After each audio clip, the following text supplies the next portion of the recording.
उपस्थित हमारे AIBDEF के अध्यक्ष नागदेव जी,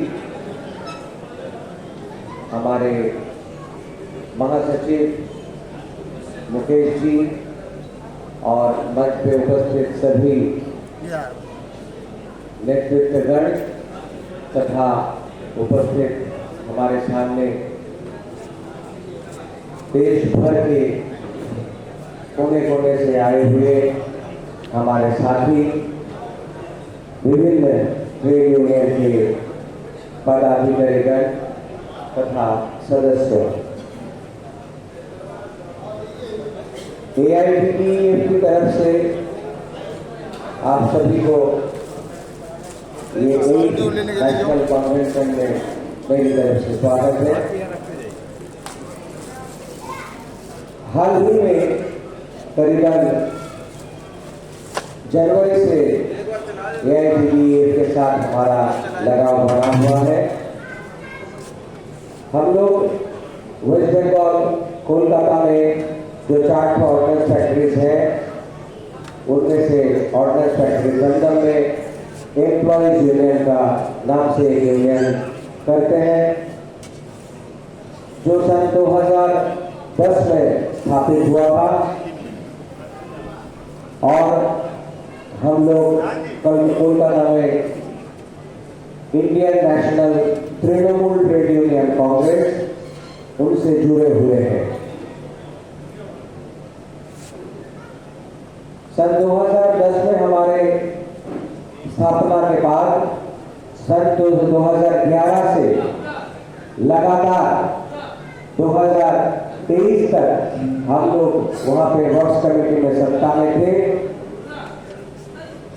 हालांकि 23 में जो चुनाव हुआ है उसमें थोड़ा ही मार्जिन से AIBDEF से हम लोग शिकस्त हुए हैं, लेकिन सन 2011 से 2021 ये 10 साल हम लोग वर्क्स कमेटी में थे। इवन मोर देन 50% मैंडेट लेके हम लोग वर्क्स कमेटी में थे। इसके साथ साथ जैसा कि पियर जी ने हमारे काशीपुर से थोड़ी देर पहले बताए थे, जो कोऑपरेटिव सोसाइटी है, Gajanan shell factory cooperative society, जो ज्वाइंटली हम लोग चलाते हैं, काशीपुर गजानन शेल फैक्ट्री और ऑर्डिनेंस फैक्ट्री दमदम मिलके, उसमें भी 2009 साल से लगातार हम लोग इस सोसाइटी में चलाते हैं। और हमारे सामने जो सर्विसेज हम लोग प्रोवाइड करते हैं, उसको देखते हुए आज तक कोई वहां पे अपना दाव नहीं लगा सके। ऐसा जो मैंने बताया, ये एक तो है कि हमारा संगठन, और दूसरा जो मेरा एक्सपीरियंस है मैं बोलना चाहता हूं, वो है एक यूनियन जो मजबूत तब बनता है जब उसका संगठन दमदार होता है, और उसके साथ साथ जो फैक्ट्री में कर्मचारी कामगार लोग होते हैं, सुख दुख में उनका साथ हम लोगों को देना है। यही हम लोगों का फॉर्मूला है। हम लोग अक्सर बोलते हैं हमारा फैक्ट्री में कि एम्प्लॉयज यूनियन है जो 24/7 आपको सर्विस देने के लिए तैयार है।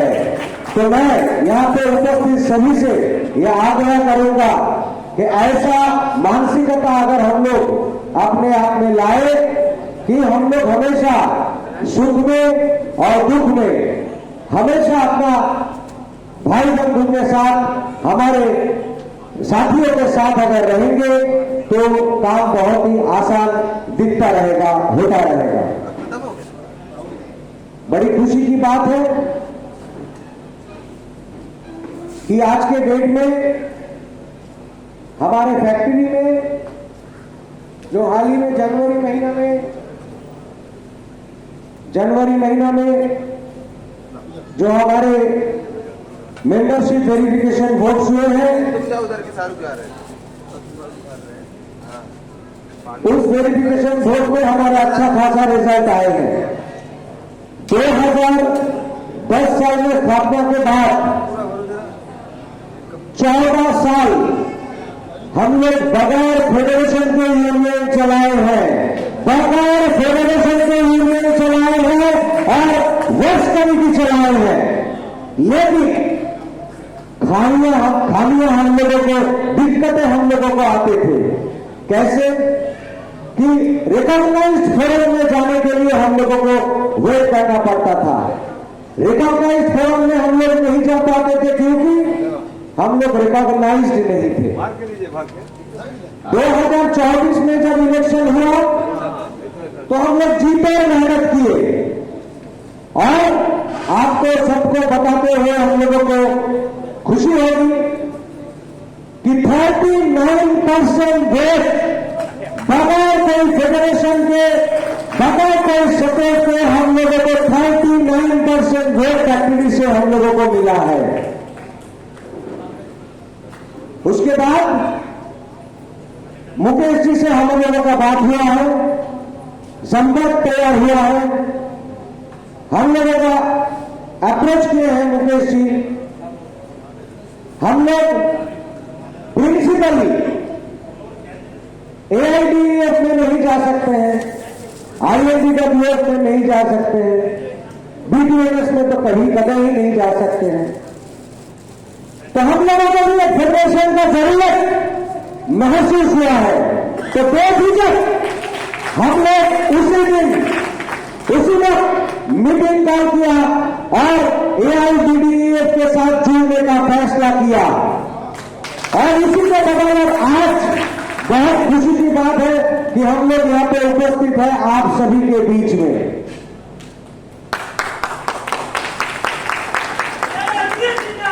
जिंदाबाद जिंदाबाद जिंदाबाद जिंदाबाद।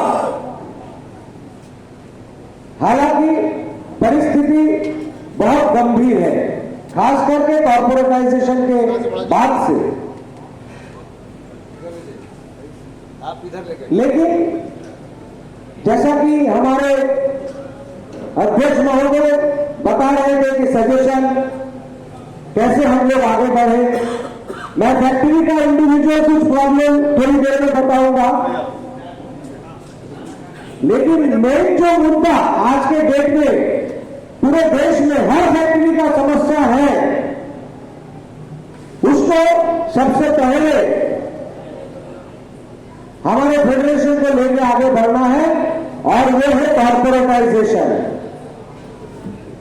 ऑर्डिनेंस ऑर्गेनाइजेशन का जो कॉर्पोरेटाइजेशन हुआ है इसको हम लोग नहीं मानते हैं और इसका विरोध हम लोगों को लगातार करना चाहिए, लगातार। इसके साथ साथ आज के डेट का जो सबसे बड़ा मुद्दा है वो है एपीएस का मुद्दा। ये एपीएस का मुद्दा लेके देश भर में आंदोलन हो रहा है। एनपीएस खराब था, उसके बदले में हाल फिर में एक यूपीएस लागू किया गया है जो कि उस खराब से भी बदतर है और उसको ही हम लोगों को बोला जा रहा है कि आप ये लोग लो, आप ये यूपीएस लो। कौन बोल रहा है? सरकार बोल रहा है। सरकार के साथ और कुछ भी लोग मिले हुए हैं जो हम लोगों की समझाने की कोशिश कर रहे हैं कि यूपीएस अच्छा है। खुद ओपीएस ले रहे हैं, खुद वो लोग ओपीएस ले रहे हैं और बोल रहे हैं यूपीएस अच्छा है। मैं दावे के साथ बोल सकता हूं एनपीएस खराब है, यूपीएस उससे भी खराब है। हम लोगों को चाहिए तो सिर्फ ओपीएस चाहिए, सिर्फ और सिर्फ ओपीएस। और इसको लेके हमारे एआईडीडीएफ के अध्यक्ष जी जैसे बोले हैं, एनएमओपीएस के साथ जुड़ के हम लोगों को यह आंदोलन पूरी देश भर में जैसा चालू हुआ है उसके आगे बढ़ाना है और उसके साथ रहना है तब तक जब तक सबको ओपीएस न मिलता है तो। ओपीएस जिंदाबाद।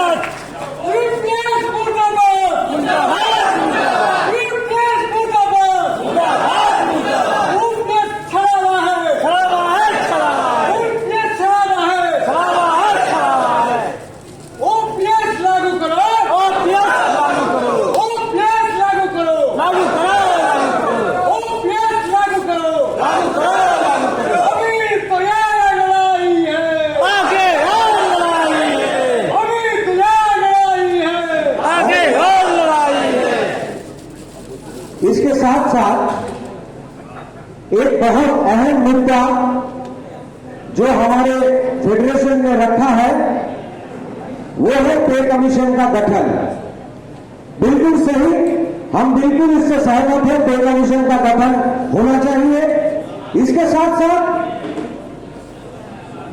जो हमारे सभी ऑर्गेनाइजेशंस में वैकेंसीज पड़ी हुई है उसमें रिक्रूटमेंट, ये जो मुद्दा रखा हुआ है मैं इसमें थोड़ा ऐड करना चाहूंगा और ये आग्रह करूंगा कि रिक्रूटमेंट के साथ साथ ये जो कैडर रिस्ट्रक्चरिंग है इसको भी अगर हम लोग शामिल करें। देखा जा रहा है कि स्टैग्नेंसी आ रहा है, हाई स्किल ग्रेड 2 से हाई स्किल ग्रेड 1 में प्रमोशन नहीं मिल रहा है, HS 1 से NCL में प्रमोशन नहीं मिल रहा है, कुछ ट्रेड में मिल रहा है, कुछ ट्रेड बिल्कुल स्टैग्नेंट है। तो ये कैडर को रिस्ट्रक्चर अगर किया जाए तो ये पॉइंट रिक्रूटमेंट के साथ साथ मैं रखने का आग्रह प्रकाश करूंगा। और इसके साथ जो कंपैशनेट अपॉइंटमेंट का पॉइंट रखा है ये बिल्कुल सही और इसमें मैं पूरा सहमत व्यक्त करता हूं। हमको ये लगता है, शायद आप लोगों को भी लगता है और हम लोग देख भी चुके हैं, जो आज के डेट में जो तीनों रिकॉग्नाइज्ड फेडरेशन है ये कभी नहीं चाहेगा कि चौथा कोई फेडरेशन रिकॉग्नाइज्ड हो। ये लोग हमेशा हम लोगों के पीछे पड़े रहेंगे, हमेशा सरकार से जुड़े रहेंगे ताकि हम लोगों को हमारे फेडरेशन को रिकॉग्नाइज ना किया जाए, रिकॉग्निशन ना दिया जाए। इसके खिलाफ भी हम लोगों को लड़ना है, लेकिन हम लोगों को सबको मिलकर एक साथ लड़ना है। अगर हम एक फैक्ट्री, सभी अपना फैक्ट्री में आप देखिए, मैं अपना फैक्ट्री का एक्सपीरियंस शेयर कर रहा हूं। आज के डेट में जो माहौल है, ये जो कॉर्पोरेटाइजेशन हुआ है, सबसे बड़ा मुद्दा है। थोड़ा पीछे जाइए, फ्लैशबैक में जाइए, थोड़ा सोचने का कोशिश कीजिए। 5 दिन का स्ट्राइक था 2019 में, I am sorry, indefinite strike था 2019 में, इंडेफिनिट स्ट्राइक था। 5 दिन के बाद इंडेफिनिट स्ट्राइक विथड्रॉ हो गया। एक मिनट बाहर निकल आया, उसको लिखा हुआ था कि न्यू प्रपोज्ड एंटिटी हम लोग मान के आए हैं। कौन मान के आया था? ये 3 रिकॉग्नाइज्ड फेडरेशन मान के आया था। ये 3 रिकॉग्नाइज्ड फेडरेशन ये मान के आया था। ये जो एनपीएस और यूपीएस का मुद्दा है, आपको देख रहा है, आज ये तीनों मिलकर जॉइंट रेस्टोरेशन फॉर एनपीएस बना रहा है। कल एक को बाहर आके बोल रहा है हम इसमें नहीं है, बाकी तो फेडरेशन मान के चला आ रहा है, और तीसरा जो फेडरेशन में बोल रहा है हम तो इसमें मान नहीं रहे हैं, हम इसको मान नहीं रहे, हमारा लड़ाई जारी रहेगा। हर क्षेत्र में देखा जाए तो जो एग्जिस्टिंग तीनों फेडरेशन है, इस पे सभी फैक्ट्री का सभी एम्प्लॉइज खुश नहीं है। वो विकल्प की तरफ उसका ध्यान है, विकल्प ढूंढ रहा है, उनके पास एब्सोल्यूट विकल्प नहीं है। और इसी के कारण दमदम ऑर्डिनेंस फैक्ट्री में एआईडीएफ का यूनियन है, आईएनटीडब्ल्यूएफ का यूनियन है, बीपीएमएस का यूनियन है, उसके अलावा ये एम्प्लॉइज यूनियन बगैर फेडरेशन का यूनियन जो था वो अब तक वर्क्स कमेटी ये सत्ता में था। मतलब लोग विकल्प ढूंढ रहे हैं और यही मौका है हमारे लिए। सब लोग मिलके हम लोगों को अभी के अभी इस पूरी कायनात को हम लोगों को एक करना है, करके हम लोग को आज नहीं अगली बार होगा, जरूर होगा, लेकिन उस मकाम पे हम लोगों को पहुंचने का तैयारी करना पड़ेगा। जैसा मैंने फैक्ट्री के बारे में, जो फैक्ट्री का जो प्रॉब्लम है वो थोड़ा यहां पे रेज करना चाहूंगा। वो है लगभग सभी फैक्ट्री का ये प्रॉब्लम है कि आफ्टर कॉर्पोरेटाइजेशन देखा जा रहा है कि जॉब रेट है वो एब्रप्टली कर्टेल किया जा रहा है। बोला जा रहा है कि अभी हम लोगों को प्लेटफॉर्म से कंपीट करना पड़ रहा है, इसलिए हम लोगों को जॉब रेट कर्टेलमेंट का जरूरत है। इससे दो नुकसान हो रहा है। एक डायरेक्ट नुकसान हो रहा है कि हम लोगों का पे पॉकेट में कर्टेलमेंट हो रहा है। जो प्रॉफिट हम लोग अर्न करते थे वो प्रॉफिट धीरे धीरे घटता जा रहा है। और दूसरा, जब भी हम लोग रिड्यूस्ड रेट पे बढ़ाने की कोशिश कर रहे हैं तो कहीं ना कहीं हम लोग क्वालिटी से कॉम्प्रोमाइज कर रहे हैं। इसका नुकसान हम लोगों को आज नहीं दिखेगा 5 साल 10 साल बाद, जब हम लोगों को इस इंडस्ट्री में टिकना ही मुश्किल रह जाएगा। तो इसका विरोध हम लोगों को जताना है, हर यूनिट लेवल में जताना है। ये जॉब रेट कर्टेलमेंट का जो प्रोसेस चल रहा है हर फैक्ट्री में, इसको रोकने का बंदोबस्त करना पड़ेगा। दूसरे फैक्ट्री का तो मालूम नहीं है, लेकिन मेरे फैक्ट्री में एक सीवियर प्रॉब्लम है। आफ्टर कॉर्पोरेटाइजेशन ये प्रॉब्लम रेज हुआ है। अस्पताल में, हेल्थ क्लिनिक में मेडिसिन का अवेलेबिलिटी नहीं है, मेडिसिन मिल नहीं रहा है, और जो मिनिमम इंफ्रास्ट्रक्चर है वो भी दिन ब दिन कमता जा रहा है। बहुत बड़ा कम्युनिकेशनल गैप तैयार हो रहा है।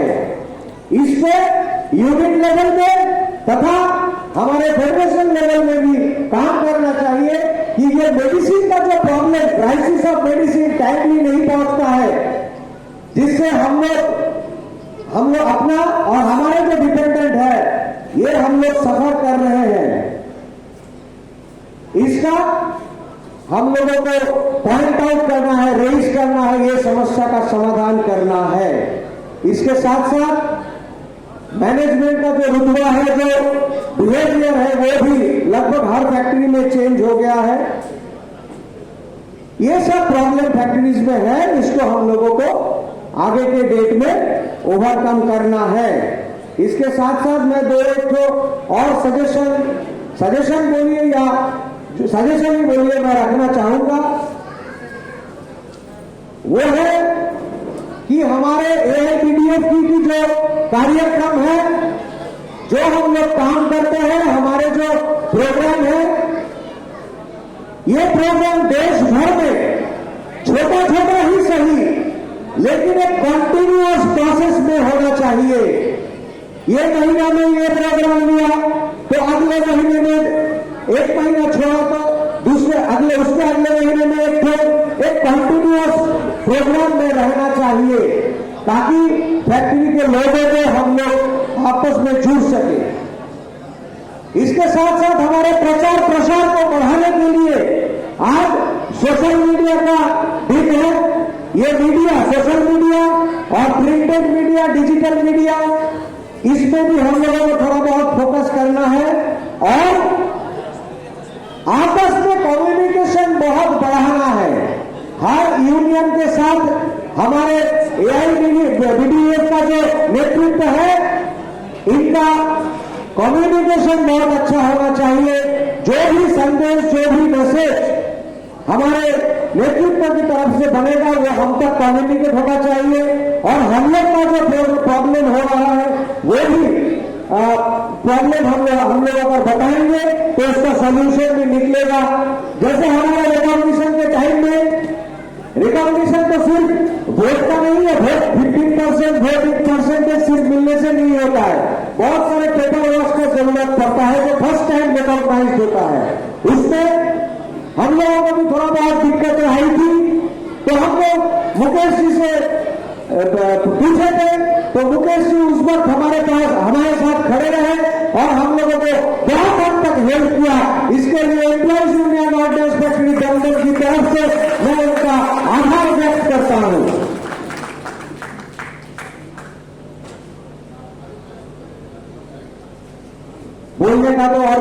कुछ है, लेकिन समय का भी पाबंद है।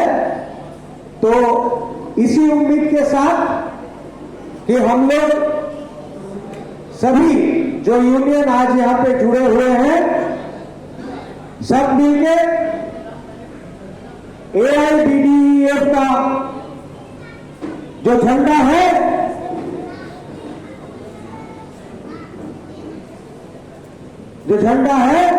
उसको हम लोग आगे ले जाएंगे इसी उम्मीद के साथ।